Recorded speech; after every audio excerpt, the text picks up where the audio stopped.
Je te répondrai pas parce que yow da ngay fooy sa xel. mais Barth dama lay laaj yow en 2009. dama lay non di nga ma may ma wax yow en 2009 ñu bokk tey Yewwi Askan Wi yëpp laa wax. bu duloon Yewwi Ousmane Sonko bu duloon Yewwi Ousmane Sonko yow waxal lu la neex waxal yaa tey. gars yi ñu ngi leen di nuyu yéen ñi nga xam ne yéenay seetaan chaîne bi ñu ngi leen di bëgg bu baax a baax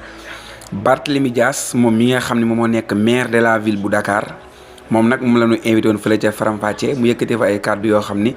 ci leen fas yéene ñëwaat ak yéen muy émission bi nga xam ne dox na digganteem ak ki nga xam ne moo di Pape Ngagne Ndiaye Barthélémy Dias bi ñu ko laajee ci li nga xam ne moo di Yewwi Askan Wi dégg ngeen lim ci wax waaw bi ko Pape Ngagne njëkkee laaj affaire Yewwi Askan Wi sax dañuy kon loo ndax coalition boobu mi ngi dox ba léegi waaw Barthélémy Dias loolu la ca wax tas naam tasul dégg ngeen kàddu yi ci Barthélémy Dias wax moo nekk nii. Je te répondrai pas parce que yow da ngay fooy sa xel. mais Barth dama lay laaj yow en 2009. dama lay non di nga ma may ma wax yow en 2009 ñu bokk tey Yewwi Askan Wi yëpp laa wax. bu duloon Yewwi Ousmane Sonko bu duloon Yewwi Ousmane Sonko yow waxal lu la neex waxal yaa tey Pape yaa tey tu n'as pas le monopole de la vérité. Toi tu étais où en 2009 tu étais là en 2009 ku nga tudd nii est-ce que amoon na tur ci politique maa ngi lay déglu acca vas-y comme tu as le monopole de la vérité et du savoir 2009 ku nga tudd nii fan la nekkoon maa ngi lay déglu contre Abdoulaye Wade 2014 ku nga tudd léegi nii fan la nekkoon contre Macky Sall acca vas-y je t'écoute dama ne Macky nee na moytu leen ma ñaar fenkat bu am paas ak naa fekk bu am baat na ngeen wax dëgg te yàlla tax. waa dégg ngeen li nga xam ni moom la Barthélémy Dias wax fii fenkat bu am paas ak naa fekk bu am baat waaw loolu mu wax jooju kan moo ko moom ca ba léegi Barthélémy Dias li ñu koy wax mooy problème mu Yewwi Askan Wi ak Ousmane Sonko ndax Ousmane Sonko 2009 jamono yooyu ndax Ousmane Sonko tàmbali na politique ak genre yooyu quoi mais maam lan moo fi indi wax ji ñu dem Dakar bii on n'a plus rien à prouver te nag dinaa la wax ñaar balaa muy neex su élection di dellu siwaat moom rek laay ñaan yàlla ku nga tudd nii yàlla nga doon candidat fii biir Dakar man du ma candidat présidentiel te lu ko yàlla baaxee ku mu doon président nangul naa ko wante comme da ngeen di fooy seen xel je vous rappelle que Abdoulaye Wade balaa muy falu 2000 jéem na jot ci mairie de Dakar 1996 contre Mamadou Diop laaj leen ko moom Abdoulaye Wade te pourtant 4 ans après il est devenu président de la République du Sénégal Dakar du askanu mala moo fi yeewu ay mala duñ fi yeewu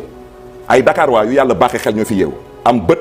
am xalaat. c'est-à-dire maa ngi wax benn affaire yaa ngi ci mer. non si tey non mais parce que ce n'est pas la vérité. mais est-ce que yaakaar nga yow mën nga wax ba dugal li ngay wax nii mën nga ko wax ba weddi ko ci kanamu ñii lay seetaan. mais ce n'est pas mon problème votre émotion à 2 francs 50 vos sensations ne m'intéressent pas je te parle de fait tu étais où en 2009 fan nekkoon yow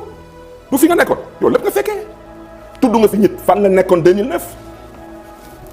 du waxaat nga mën na la 2014 xam nga sax mën nga ne benn yoon bi tàndus la woon dama ne doo dóor bis ñu ne ay sëkka moo tax mën na la man damay moytu fenkat bu am baat ak na Pape Ngagne nag yaayay ni ko Barthélémy Dias yaa ngi mer alors que Barth question bu ñu ko posé lu soxal Ousmane Sonko rek moo waral Barth wax ba benn instant ma xaw a génn ci débat bi ndax mi ngi dem ba naan Dakar ay mala yeewuñu fi ay mala Ousmane Sonko pourtant ñaan ak moom ay nit leen de maanaam lan moo tax Barth à chaque fois daan Ousmane Sonko sama doomu ndey mais sa doomu ndey boo xam ni yow bu la ko tuddalee rek wala nga débat ba nga tuddal la ko rek nga mel ni ku tàggale koog sama daal mu daal loolu jaaxal na ma ci Barthélémy Dias. fekk bu am paas lu leen neex nag wax leen man j'ai pas le temps de m'énerver je prépare une élection présidentielle je suis là pour parler aux Sénégalais et leur dire la vérité Khalifa Sall président du Sénégal ça ne change pas ma vie Khalifa Sall qui n'est pas président du Sénégal ça ne change pas ma vie parce que dama dugg ci politique pour servir wante du ma fi bàyyi benn naa fekk di wax bu dëppoo la dëgg moi je refuse d'hurler avec les loups man du ma mala man yàlla daf ma baaxee xel je réfléchis. non Bartha neex nag moom de wax na ba géex fi mu ne nii ngeen wax na ba géex de ca li mu wax lépp moom daal day mel ni kuy teggi ay tuuma daal moom daal comme ku tuumaal moom mu dem toog ci télé bi di weddi fi mu ne nii de wax naa wax ba sonn nag léegi nag ñu jëm nag ci wax ji ba léegi ci wax ji Barthélémy Dias ñu laaj ko sa diggante ak sa doomu ndey Ousmane Sonko moom la mu doon wax ba léegi loolu lay continuer wax mooy Ousmane Sonko la koy génne fee loxoom du ci génn léegi loolu Barth ndax daf koy confirmer waat wala Barth day dellu ginnaaw ci wax jooju moo xool ni Ousmane Sonko la koy génne fee loxoom ak ci biir ak ndax dina ko génne balaa élection yi Ousmane Sonko mën a bokk ci élection yi. parce que pour l'instant comme nit ñi dañu nekk ci émotion ak sensation ak di saaga nañu continuer parce que dama ne seen ay caaxaanu ay par force ça ne marche pas avec moi. ah d'accord Barth li nga wax fii leer na moom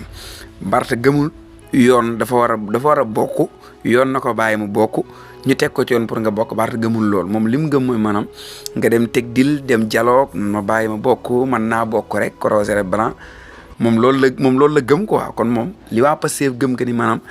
na yoon àtte yoon dafa wax ñu bokk dafa war a bokk par la force Barth moom dafa tegg loolu nee na gëmul lool. man luy marché ak man mooy ñu waxtaan bul ma imposer sa xalaat parce que c'est le cadre de mes soucis mais mën naa la déglu mën naa la bàyyi xel mais ku ma bëgg a jaay fii ay bagages par force rek da ngay fooy sa xel wala dafa fekk rek ah yàlla teg ma nattu la preuve ana ñu fi wote woon xeex ana ñu. ci nga bokkoon dama ne non ci nga bokkoon dama ne non ani ñu ci wote woon xeex mais ci nga bokkoon kon nag mais ci nga bokkoon wax léegi yow non dama ne rek kon nag ana ñu fi wote woon gatsa non dama ni non acca bismillah man bokkuma ci woon non bokkuma ci woon parce que ci la bokkoon parce que même gatsa boobu sax dañ ko attribué Khalifa Sall waaw dañu ne mais loolu laa lay wax ni donc mais c'est ça donc ñi fi wote woon gatsa ñi fi wote woon xeex yéen waa taxaw man j'ai prôné le dialogue non Barth nag mi ngi comédie dëgg quoi lii nag bala ma doon neex maanaam Barth wax nii Ousmane Sonko di ko tontu damaa xam ne Barth li mu wax nii dafa yomb tontu Barthélémy Dias gatsa moom kon daf ko bëgg a féetale waa Pastef